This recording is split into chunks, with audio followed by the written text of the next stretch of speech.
Get ready with me while I talk about things I got in trouble for with a really strict dad. So these are things that I think a child would not normally get in trouble for, but I guess we'll see. So starting off strong, I didn't get him or make him a birthday card when I was like 8 or 9. So me and my brother got sent to our rooms for the rest of the day. We tried to call our mom to tell her what happened, and then we got in trouble for that. The next thing I got in trouble for was for not being hungry at breakfast time or not eating all my food at dinner. I mean, it wasn't because I wanted to be skinny or something like that. I was literally just really little and could not physically eat the same amount as my older brother could. I don't understand how that one is that wrong. And on that note, one time I had some food left that I just was not hungry at all. I had eaten so much. So then I said I had to go to the bathroom, then I stuffed it all in my mouth, and then I went to the bathroom and spit it out in the toilet. And when I came out, my dad had his ear to the door and he was like, bruh. And then I was sent to my room and I was crying, and then he came in and he was like, you need to apologize to your stepmom for doing that because now she thinks you hate her food. And she was just making that up to make me feel bad, obviously. She could care less. The next thing I got in trouble for was for texting somebody the poop emoji. Yeah, I got in a lot of trouble for that one. The next thing I got in trouble for was for getting car sick and throwing up in the car. And I had to clean it up after. The next thing isn't something I got in trouble for. It's just kind of a weird rule we had that we had to ask before we could have a snack or just eat in general. We had to ask before we could eat. I don't know. I didn't really realize how weird that one is until now. But also it just doesn't make sense because it's you want me to eat all my food, but then when I'm not hungry you're mad at me, but then when I am hungry you're also mad at me. Make it make sense, pal. The next thing I got in trouble for was for bringing clothes that I bought with gift cards that my dad and stepmom gave me to my mom's house. So I wasn't allowed to bring anything from my dad's house to my mom's house, but obviously my mom didn't care, so she let me bring stuff from her house to my dad's house because the next thing is honestly just a weird story that happened, but my old babysitter for some reason told my dad that I wanted to my siblings, my little sibling, but luckily my dad believed me, and yeah. And the last thing I got in trouble for is telling him that I was happier at my mom's house, and that got me kicked out the house. The full story time is pinned on my page. Let me know if you think these are strict rules or not. Yeah, guys, thanks for watching. Story time while I'm doing my makeup, because I think I'm about to be murdered on this first date. Okay, I got receipts pulled up right now. So I randomly get a DM. I'm outside with my grandma and my dad, I just randomly get a DM from this dude and I read it out loud saying, "That's crazy. You look exactly like my future wife." So me and my dad are just talking, about all the guys that hit me up and all this stuff, and I just proceed to like the message and just leave it on seen. 30 minutes later, he proceeds to text me, "I see the vision though. You gotta appear mysterious and uninterested." So I was like, okay, whatever. I was like, "Love the viewpoint, lol. Thank you." I was like, "Do you have Snapchat?" Just the typical, text back with a random dude. "I prefer not to get left undelivered for 6 weeks, so I'll give you my number instead." Real as frick. So he sends me his number. Now you have no excuse not to put me in your emergency contacts. So I'm thinking, what? So I'm like, whatever. And then I was like, wait, how old are you? Before, I, put this dude's name in my phone, right? When I text him, I'm like, "Hey, it's Ashley." He's like, "Phew, I didn't think we were gonna make it to this point, Ashley." And then I was like, "Well, it has come to this point." And then he says, "The only next logical step is to see when you're free so I can take you to dinner." I was like, "See, that's kind of a tough one with me." I was like, "I'm a really busy woman." And then he's like, "Are you using the D1 excuse? I'm too busy." Well, I'm also busy, yet I'm trying to make time for you. And I was like, "Oh, sweet." So he's telling me that he is going to training right now, we have a plan going on here. And then he was like, "Can I FaceTime you after I get out of training?" I was like, "Yeah." So he FaceTimes me after his training, and he seems like a normal person. we're kind of just talking, and he was like, so, like, what are you doing tomorrow? And I was like, well, I have, like, a little softball game at, like, 7 o'clock, and I have to go look at this couch at 5, like, da-da-da. He was like, perfect, so I can come pick you up, and we can do something, at 1. And I was like, oh, what? Like, I'm flabbergasted. Like, he sees how flabbergasted I am. The only weird thing that, like, I didn't like is that he didn't have any posts in, like, his profile pic. Like, you can't really see his face, but it's, like, his body, you know? But, like, I don't know. I figure out where he lives, and he's, like, 30 minutes from me. I'm like, you're really gonna come pick me up? He was like, yes, like, dude, I like really want to take you out and all that stuff. I'm like still like flabbergasted again, and I'm like, what in the world? I was like, well, what are we gonna do? He's like, I know a spot, like, we can go like mini golfing, and I can take you out to get something to eat before or after. And I was like, free food, bro, free fucking food. Okay. And then this morning, as I'm now getting ready, like, what in the world, I go back to his freaking Instagram, and his profile username, picture, and everything has changed. His freaking profile pic is a black screen. His username is changed to the numbers of 444. Mind you, I don't really go on dates often. Like, I couldn't even tell you the last time I went on a date, so I'm kind of just like, you just do it for the plot. I told my dad about the situation. He's like, bro, you're gonna get freaking murdered or like SEX trafficked. And I'm like, bro, I was like, I honestly don't know, but for the plot. So right now I'm getting ready.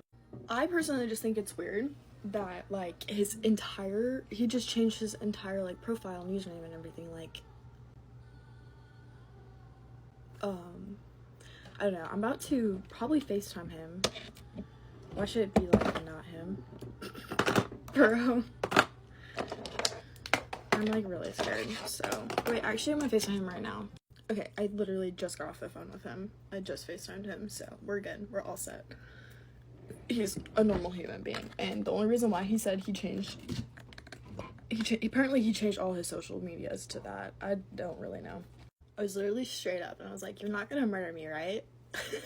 He's like, "What are you talking about?" I think I'm just freaking out because I've never met him before, like, in my life, and I'm just now hearing of this person. So maybe it'll be good. I'll maybe do a little update. T-minus 30 minutes until he comes. It's currently 3:35, and he was supposed to pick me up at 1, bro. I think I just got stood up. Get ready with me for day 1 of never seeing him again. As a lot of you guys have guessed, me and my boyfriend did break up, and last night was probably one of the hardest things that either of us have ever had to do. This is what I mean when I say don't trust social media, because our relationship has never been easy, and it's really hard to accept that when you're young and in love, but there comes a point where it's just too much, and honestly neither of us deserved the relationship that we were in. This is his shirt. Last night I was supposed to give him everything back, but I just needed a shirt. And last night was so hard because it was so good. You know, you love someone when in the end you both can just be mature and set aside your differences and wish each other the best and have like one last good everything, you know? Sorry, just give me a second. I need a cry break. I just woke up. I'm not allowed to cry anymore. But I got home at 2 a.m. because neither of us could walk away. At the end of the night, after literally like 5 hours of just crying into each other's arms, like, you feel the love so much. It's so hard to accept that you can't keep going. We've tried before. We broke up about a year ago for like 4 months, and we both really got our stuff together, but at the end of the day, there just seems to always be a pattern. We're both just at the point in our lives where we can't risk it again. Like, yes, what if, but we just can't put ourselves through any more of that. And it's so hard because like you want to change, like I want to change, like I want to keep it going. I don't want anyone else. I'm genuinely being so for real. I do not want anyone else. I don't want to talk to anyone. I want him, you know? But at the end of the day, we were both trying to force each other to be the person that we obviously weren't. Especially me. I struggle a lot in relationships. I always have. And this was my first everything, you know? Like, he was literally my first everything. So I'm trying not to feel so much self-blame right now, but literally, right now I just feel like it's all my fault, you know. At the end of the day, you know, it takes two people to burn a relationship to the ground, and it's never been easy. In the 2 years we've known each other, it really hasn't been easy. And it makes it so hard to let go because the goods are so good, but the bads are so bad. You hang on to the good things for so long, but there becomes a point where the pain it's not worth it anymore. My boyfriend broke up with me about a week ago, and honestly, I'm so thankful he did. I would have never done it, and it really is true in the saying, loving someone is letting someone go, because we both just have to let each other go so we can be happy. Yes, we make each other happy, but we also just hold each other back from so much. Not purposely, it's out of love, but we did just really love each other so much that we just kind of destroyed ourselves, you know? I have absolutely no ill will towards him. We both wished each other the best. It's just so hard because we didn't play the future card. We just said if it's meant to be, it's meant to be, you know? But it's just so weird thinking that, like, that could be the last time everything, you know. I never thought we'd have to say goodbye. That's what was so hard. And last time we broke up, you know, we just said see you later because we knew it was for each other, but we just can't keep going. And that's the reality. I wanted it to be him and he wanted it to be me, but at the end of the day, there's gonna be someone out there for you, regardless if it is gonna be me or not. Because I think it's just hard for us losing a person that's been through everything with them. The last 2 years of my life has been the hardest years of my life I've ever had, and he's been there through all of it. And same for him. We've just cried to each other, we laughed with each other, like, he knows everything about me. I have a lot of stuff that goes on, and it's just scary to think that there's, like, not a person out there that knows me the way he did. You know, I don't want to restart. And I know I didn't have to come on and post any of this or talk about any of this, but I know how hard it is to leave toxic relationships because we've never been able to. I need to heal, he needs to heal, and I want to document that process, whether it just helps me or it helps other people. This is something that's real, and it's something that people ignore and overlook. It's gonna be a roller coaster. Some days are gonna be really, really hard, and some days are gonna be really good and distraction filled. And I have so many big things coming, and I'm gonna look at them as healers and not distractions. And I just hit 1 million yesterday, and that's the day me and my boyfriend left. He's been there from the start. He's been there from before all of this, and it's always just been that, like, marker that we were, like, so ready for. And I hit 1 million yesterday, and we were both so happy. Anyway, I'm ready, and I'm gonna try and clean today. I just really hope you guys are understanding my emotions right now. It's gonna be so on and off. Some days I might be in my healing era, some days I might be in my sad girl era, and I have no idea how I'm gonna cope with this yet. But I am gonna be honest on my platform because this is genuinely one of the hardest things I've ever had to go through, and I know there are so many people going through it. Especially at this age, toxicity is so hard to walk away from, but at the end of the day, everyone can do it, and I want you guys to see me come out of this a better person. I love him with my whole heart. I'm sorry, the waterworks. But I could not be more thankful that we were both mature enough to last night to have one last good night and just say our goodbyes and show each other the love that we've always had and be able to leave with no regrets. I feel like we both got the closure we needed, and now it's time to start healing. So hopefully this helped you. Maybe it didn't. I'm gonna go clean my room and stuff. I hope you guys have a great day. Peace out. Love you. Bye. Make slime with me while I tell you the story about how I met my racist, creepy neighbor. When I was in about 4th grade, me and my younger sister were obsessed with playing in the woods behind our house. One day, the neighbors on the other side of the woods moved in, and there were so many kids that lived there. All of these kids were homeschooled, and so me and my sister went out and played in the woods, and we met these kids in the woods, the ones that just moved into the house. There was a girl that was my age, and then there was a boy that was, I think it was in the middle of me and my sister's age. I don't know if he was older or younger. All I know is that he was creepy and racist. The very first day we met these kids, the boy was very weird. His name is Johnny, and the very first time we met him, he got up on the sewer that was in the middle of the woods, he pulled down his pants, and he decided to pee in a circle, going just like in circles around. Obviously, these kids are homeschooled, so they probably don't have as much etiquette as kids who actually go to school do. And me and my sister usually went in the woods together. Like, we didn't really ever go alone because she was my best friend when I was younger. So there wasn't ever a reason for us to go alone. So the next day, we headed out to the woods and we saw them there again. And this time they were playing in a tree that was tipped over the pond. So we all climbed over it and we started yelling things over the pond. Like, hey, like no swear words or anything, just like innocent kid stuff. But Johnny decided to yell the N-word. And me being a little 4th grader who didn't have much education on anything, I asked, what was that? What does that word mean? And he said the name of our black neighbor. So I was confused, and me and my sister went home, and it was dinner time. So we were sitting at the dinner table, and I go, hey, Daddy, like, today Johnny from the woods said a word, and I didn't know what it meant. And I told my dad the story about how, like, he said the neighbor, and I didn't understand why it would be the neighbor, and, like, I didn't really understand anything. Dad was like, what was the word? And I was like, I can't remember. It started with an N, but I just, like, can't remember what it was. It was a weird word. And my dad started freaking out. He was like, was the neighbor outside when he said it? Like, did he hear anything? And then my dad started going on a rant about, like, homeschooled kids and how they're, like, weird. And, like, I had already told him the story about the sewer thing. And my mom was like, you shouldn't be hanging out with him anymore. So the next day, my sister woke up sick. So I had to go play in the woods by myself. So I went in the woods, and I didn't notice anybody else around besides Johnny. And he took me into the little fort that we had built. And he was like, this is mine. What does yours look like? As he pulled down his pants. And I covered my eyes, and I literally screamed at the top of my lungs. And I was like, what are you doing? Like, blah, blah, blah, whatever little kids say. I honestly can't really remember. That's like a traumatic part of my childhood. And little Johnny comes over here, and he tries pulling my pants down. I scream, and I run home, and I just, like, cried. I didn't know what to do. Long story short, I never saw Johnny in the woods again after that. And I did not hang out with him or hear any.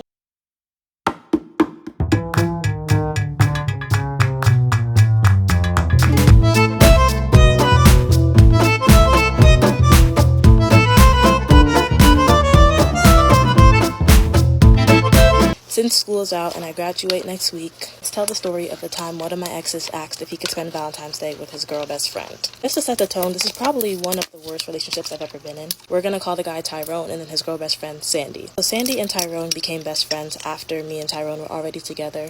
And to be honest, I didn't do too much about it because nothing was weird. Also, me and Sandy were cool, so what do I really have to worry about? Around the time of the situation, me and Tyrone had also had a conversation about trust because I thought he was cheating on me, which he was, but at that time I didn't know that, and that's also not this story time. With that reassurance, I didn't really have much of a reason to do too much, at least until around like the weeks leading up until Valentine's Day. There'd be times where we'd be on FaceTime, and then Sandy would call him and he would hang up to go talk to her. This eventually started to annoy me because there'd be times where he'd be like, oh, I'm gonna call you back, and then he would never call back. So after a while, I just kind of was like, hey, what is Sandy doing or talking about that's so important that you have to hang up every single time? And Tyrone was basically like, oh, she's just really depressed right now. Like her boyfriend broke up with her and it's really taking a toll, blah, blah, blah. And then he says like, oh, but if it bothers you that much, then I just won't help her or try to make her feel better. Anyway, I basically told him I didn't mean it like that, and then I ended up apologizing. Oh my god. And even though I apologized, he still went and like told Sandy that I complained, I guess. Saying that like I had an issue with her calling him so much, and I guess that caused her to like build up some resentment towards me or whatever. Valentine's Day fell on a Monday, and Sandy on Friday basically asked like, oh, Tyrone, can we hang out Monday after school? She asked on Friday, but he didn't tell me until Sunday night. It's Sunday, we're on the phone, and then he randomly brings up if it's okay if he hangs out with Sandy after school tomorrow. So I'm obviously like, tomorrow's Valentine's Day. Don't you think we should be with each other and then you can hang out with Sandy on like Tuesday or something? And he was like, oh, well, she had asked me first and I already said yes. So I cut him off. I'm like, what do you mean you already said yes? He's like, oh, well, she probably didn't even know it was Valentine's Day, and I think she just wanted to hang out because it's been a while, blah, blah, blah. Whole lot of nothing. So then he realizes that I'm like quiet and not saying anything, and then he gets upset. He's not talking to me, he's talking at me. He's like, oh, I don't know why you're so freaked out. I'm trying to help out my friend and you're painting me out to be the bad guy. And like 3 minutes go by of complete silence, and then he goes, I would have never expected for you to be so selfish, but I guess whatever you say goes, so I'll see you tomorrow. Good night. And now usually this wouldn't move me, but it was sophomore year, so not too much. So he hung up and then I started crying. Then at 1 o'clock in the morning, I apologized to him for being selfish. Then I text, you can go with Sandy, happy Valentine's Day. These are the type of stories I don't like to tell because it just makes me look so dumb. But we are finished. Deuces, deuces, and deuces. Breaking news. The future is here, and it looks bright.